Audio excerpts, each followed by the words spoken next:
Hello everyone, my name is Victor. Hi everyone, my name is Yaya. And we are the Kingdom Brothers. Hi guys, so welcome to the Kingdom Brothers episode number 1. Alright, so today we're going to be sharing about some of our recent, struggles that myself and my brother Yaya here has been through. Alright, so warning, alright, so if you're doing the process that you find that you're becoming too emotional hearing our stories, feel free to grab a piece of tissue paper, put it by your side, stand by for it, alright? Just a joke. So without further ado, I will just pass it over to my brother, Yaya. Right, thank you Victor, thank you buddy. So I've known Victor for very long, since 2012. Actually 2012 to 2015 is just an acquaintance. But 2015, then he approached me to start our first business together, and that's Sept Productions Private Limited. And until now, we have the Sept Production Private Limited is still there, but it's just that we are on our separate ways. But the thing is that we are always together in terms of friendship and in terms of buddyship. And recently, he had depression for the second time, which got me worried, which got a lot of us, our friends, worried about him.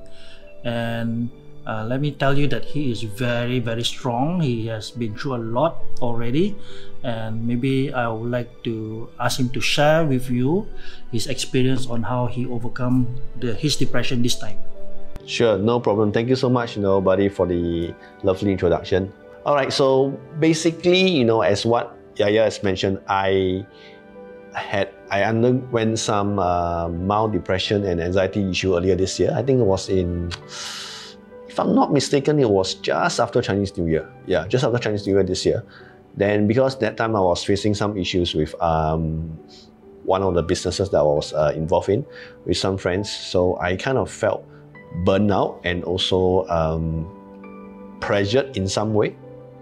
Not so much of people giving me pressure, but it's more of like I myself personally.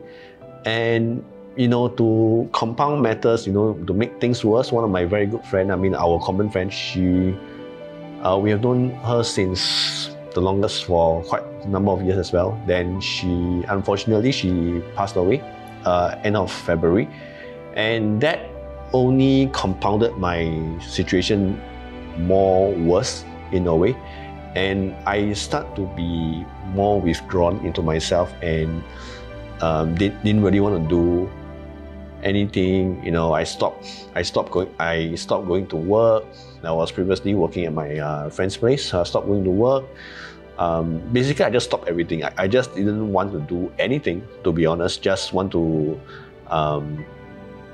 if I put it in a very blunt way, just wasting my whole life away, just rotting the whole life basically away. Then after that, it was in March, I think middle of March, I went back to IMH, which is for our international audience. If you are not sure, it is called the Institute of Mental Health in Singapore. It is a place where people with all kinds of mental health issues will go to. Now, from a Singaporean perspective, a lot of Singaporeans, including myself included, when we hear that someone has been admitted or has a history of going to IMH, immediately the first thought that came to the mind is that this person is crazy, or the person had lost his mind or whatsoever. And sometimes you never know the real situation until you yourself went through it before. So what happened was, I went there, then went for the consultation, went to see the doctor, and started taking medication again. And I actually asked the doctor if I could see a psychologist. Now, again, psychologists, the stigma surrounding it, people would think that seeing a psychologist equal madness. Again, people will think that way. All right, that is, at least for me, that's what I thought to be true in the first place. So when I went to see my psychologist the second time, then she helped me to understand, the different emotions, feelings that human beings go through on a daily basis, and actually how we can control it instead of letting it take control of our mind and our body and our physicality as well. So to cut a long story short, basically I went to see her a couple of times, and gradually I start to, you know, come back slowly, step by step. And I mean, Yaya was one of the friends that was with me along the way as well. And also a special shout out to some of my friends, you know, from South Africa. I mean, I know definitely are watching this, you know, Jenna, Aratna, Boris, you know, thank you so much guys for being a part of that journey, you know, for being there, encouraging me, you know, and putting up with my nonsense, so to speak. I mean, sometimes when I was going through. And one of the things that I did while going through this whole recovery process was that I actually started, you know, to, I wouldn't say invest, I would say buy Lego bricks. I mean, that was something interesting because I mean, for those of you who don't know what Lego is, or you are not sure what it is, basically, you know, it is just a small colored blocks that you use and you build something out of it, basically. All right, so I used that, but I was actually playing with it. So after that, I was just building it, and then I realized something, that as I was building the sets, all right, it actually calmed my mind down, and it actually helped me to improve my focus, because basically I'm focusing the whole time on building the set, all right, which is kind of interesting. Yeah. Then what happened was, you know, the months go past. Then as I was getting better, towards the end of April, I had another good friend of mine who passed away as well. So that affected me, that shook me up a little bit. But then I remember what my psychologist told me is that, you know, about learning how to control your emotions and feelings. Then it helped me, so I continue, you know, along the way, you know, step by step.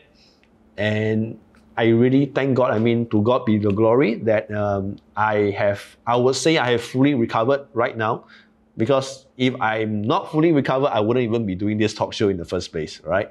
So that is something that I myself am thankful and am quietly proud of, because what I've learned along the way, this whole journey, is that, you know, sometimes when bad things happens to you, it doesn't necessarily mean it's bad.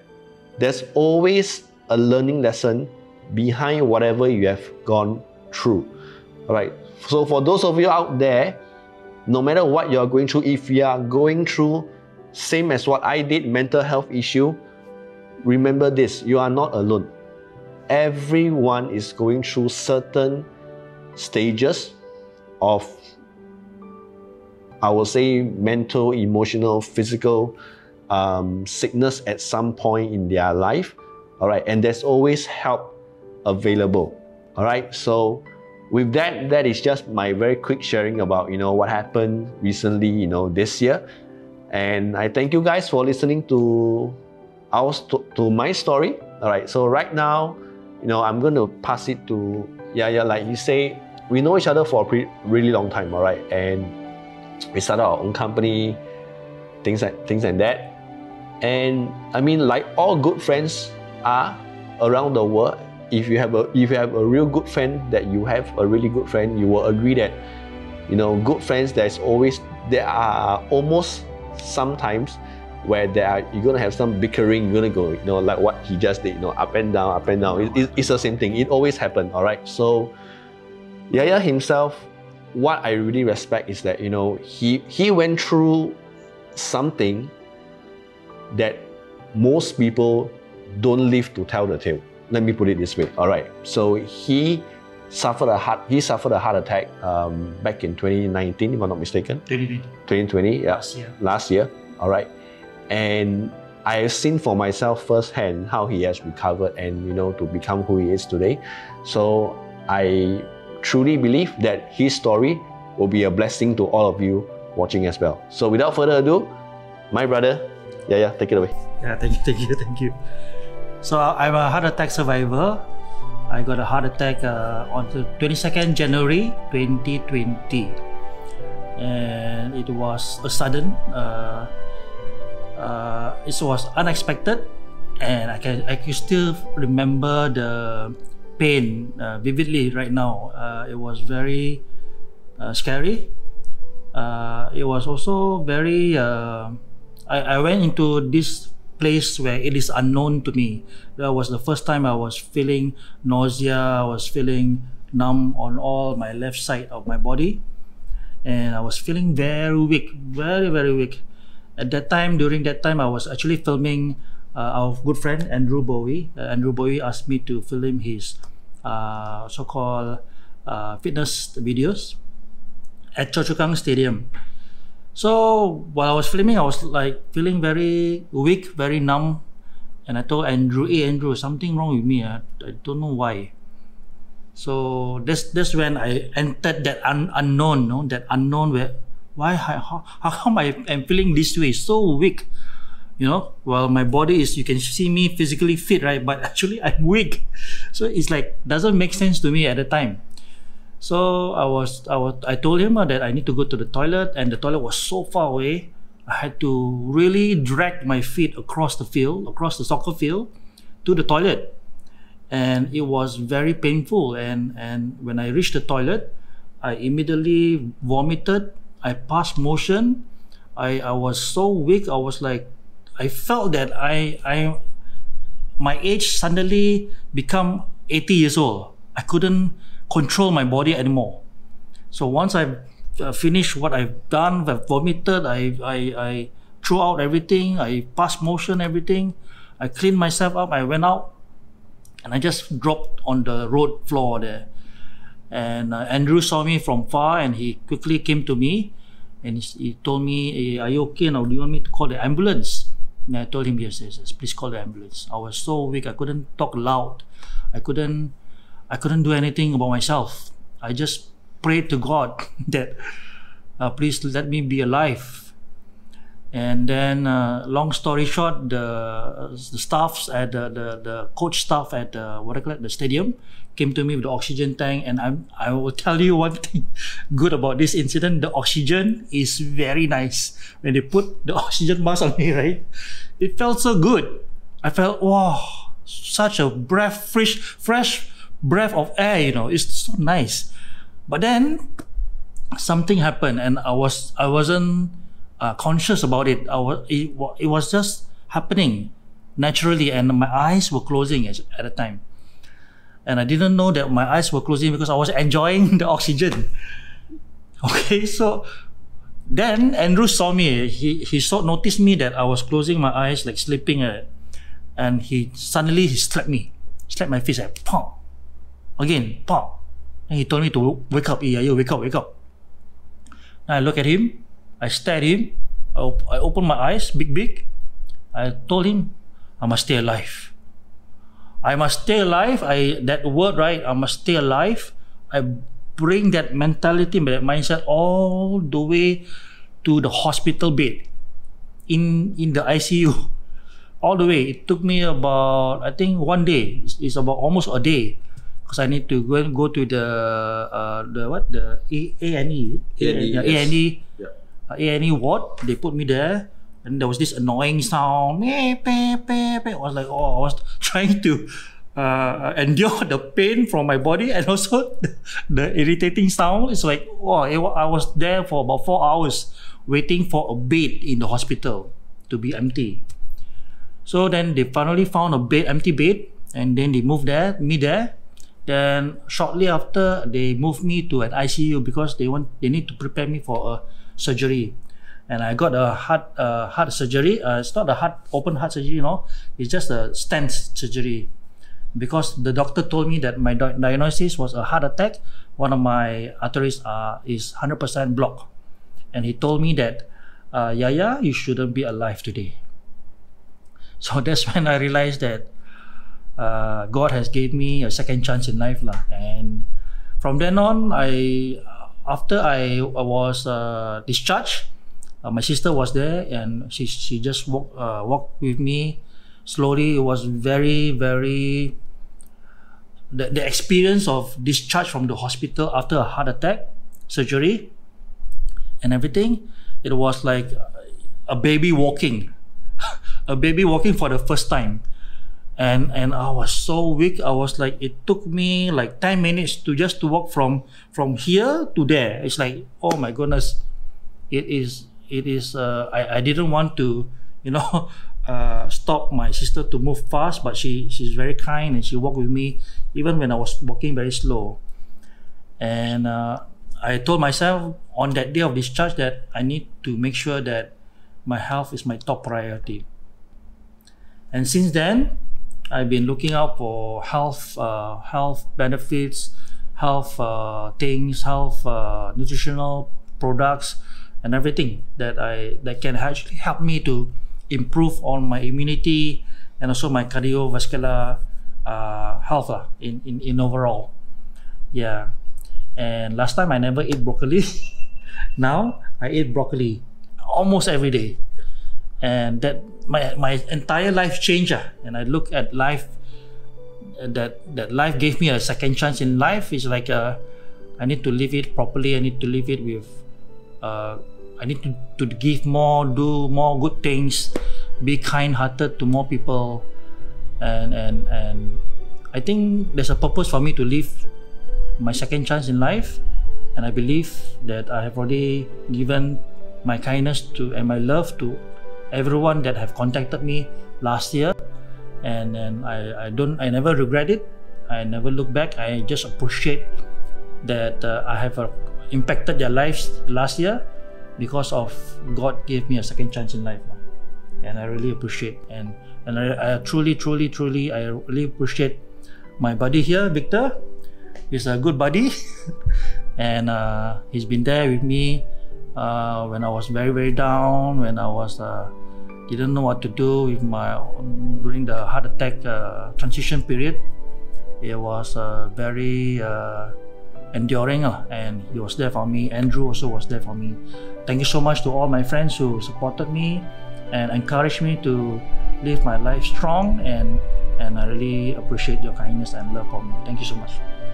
Thank you, Victor. Thank you so much, Victor. Yeah. Awesome. I mean, so guys, on the final note, we truly hope that the stories that we both shared, myself and Yaya, we pray that it will make an impact on those who are watching. Even if it's one person, it is still a life impacted. All right. So if you find that this story of ours can be a blessing to people, do us a favor, do your friend a favor, do yourself a favor. Share it around. All right, because as they say, sharing is always caring. All right.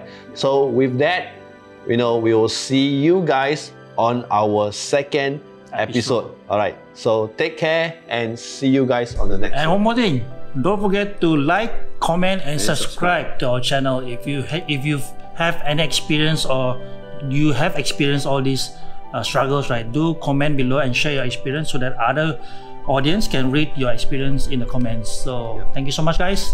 Right. So take care and see you on the next episode. Take care. Bye.